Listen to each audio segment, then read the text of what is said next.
Magandang araw mga kaibigan. Bigyan natin ng reaction, opinion itong post ng SMNI News Online. Title, excuse me, Lulusot pa sana. Ito, palusot ni Attorney Lorna Capunan sa trial. Excuse me. Kailang hindi siya umubra kay Attorney Michael Poa. Muling nagtawanan ang mga dumalo sa nagpapatuloy na impeachment trial laban kay Vice President Sara Duterte matapos ang isa na namang side remark ni Private Prosecutor Attorney Lorna Capunan. Sinabi niyang para sa kanya ang pro forma, isang Latin phrase ito, ay nangangahulugang copy-paste na agad namang tinutulan ni Defense Counsel Attorney Poa. So, pinagdidebatehan, ano bang pro forma? Pro forma to me means copy-paste, which I objected to. I hope you understand. Sabi ni Attorney Poa. Oh, sagot ni Capunan. Akala ko makakalusot. Ano ba yan? Trial na yan. Televised nationwide o worldwide. Tapos, ganyan lang ang sagot. Akala ko kasi makakalusot. So, makikita mo yung gap, yung talino, knowledge ba o experience ng mga defense counsel at saka itong mga prosecutors malayo. So, na pa-research tuloy ako, ano ba ang pro forma? Ito, another learning para sa atin. Pro forma is a Latin phrase meaning for the sake of form or as a matter of form. It is used in business and law to describe financial estimates, preliminary documents, or actions done as a routinary formality. Common types and uses. Number 1, pro forma financial statements. Projected balance sheets, income statements, or budgets based on future assumptions, what if scenarios, or past operation minus one-time expenses. Ganyan pala. Parang ang tawag namin sa military, estimate of the situation. Tawag namin yan. May mga courses of action kami. Unahin namin, anong estimate of the situation? Ito na, yung pro forma financial statement. Sa business and law, ginagamit. And then, based on the estimate of the situation, gagawin na kami ng courses of action. Ganyan din pala ito, pro forma. Pwede rin ginagamit pro forma invoice. A preliminary bill sent to a buyer before shipment that details item cost and quantities, serving as an estimate or customs declaration rather than a formal demand for payment. Sample. Baka ganito. So, naintindihan ko na. Hindi pa yon yung actual. Kailang estimate lang para may idea magkano ang babayaran na customs taxes. So, yan ang pro forma. Malayo yung answer na copy-paste. Hindi. These are assumptions. Ulitin ko. I can relate to that. Dahil sa amin sa military, gumagawa kami ng mga operation plan. Kailangan namin ng estimate of the situation para makagawa kami ng mga corresponding courses of action. Kung minsan, in every situation, scenario, magre-recommend kami ng COA. COA is course of action. COA number 1, number 2, number 3, number 4. Para yung commander, magdi-decide.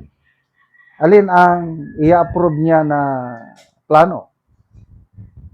Okay, let's go to COA number 3. Yan ang gagawin natin. Ayan, i-execute na yung plano.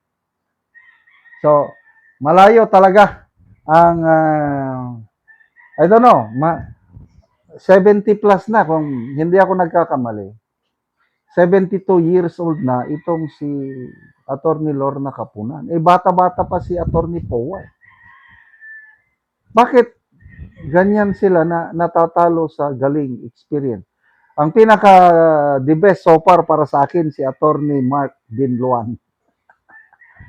Talagang nilalampaso niya, kinakain niya ng buhay yung mga witnesses presented by NBI.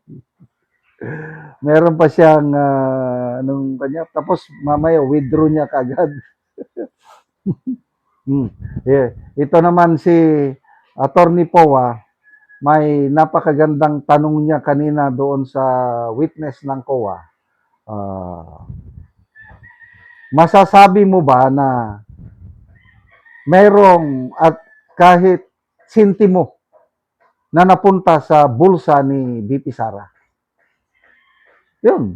Very simple. Material question yun. Kasi ang pinag-usapan, ang issue is, nilustay ba ni BP Sara yung kanyang confidential funds? So, tinanong, kahit sintimo lang, masasabi mo ba sa inyong pag-audit na may nang napunta sa bulsa ni BP Sara?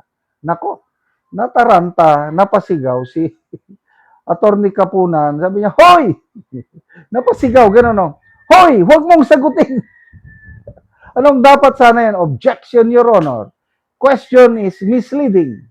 Ganon sana kung yung mga hindi natatarantang abogado, objection lang.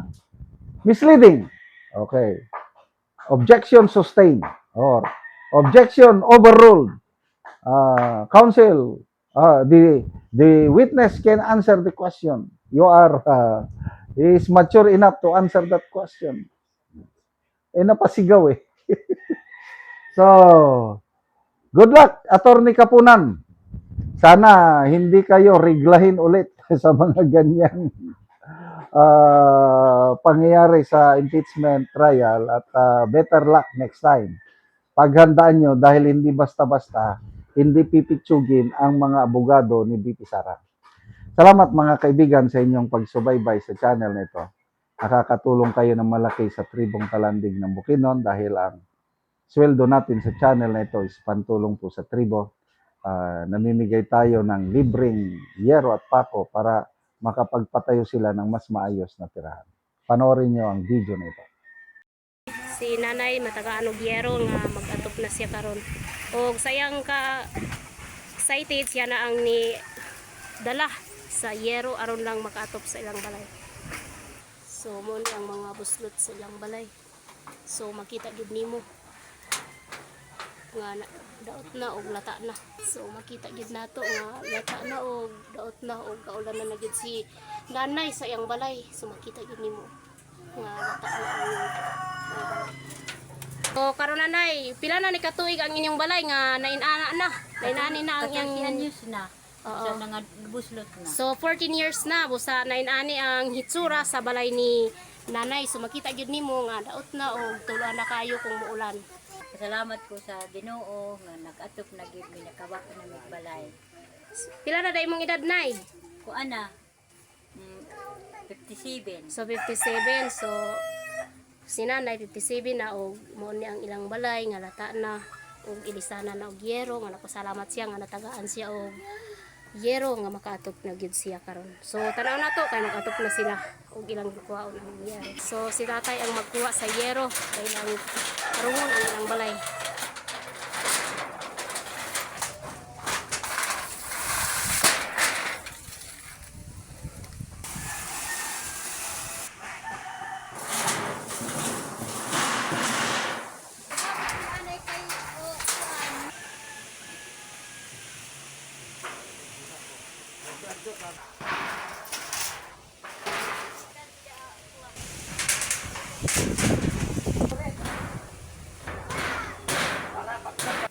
So karon no managyod og atop ang balay ni nanay. So makita gid nato nga nahuman na. So si nanay nakita nato na maayo ang iyang pahiyong kay nahuman na og atop ang balay. Salamat sa Ginoo nga nakahuman gid mi karon nakahumang gid mi nakaatop sa inyong gipanghatag na among kalisod karon pag gid mi naka atop. Sige, Nay. Salamat po.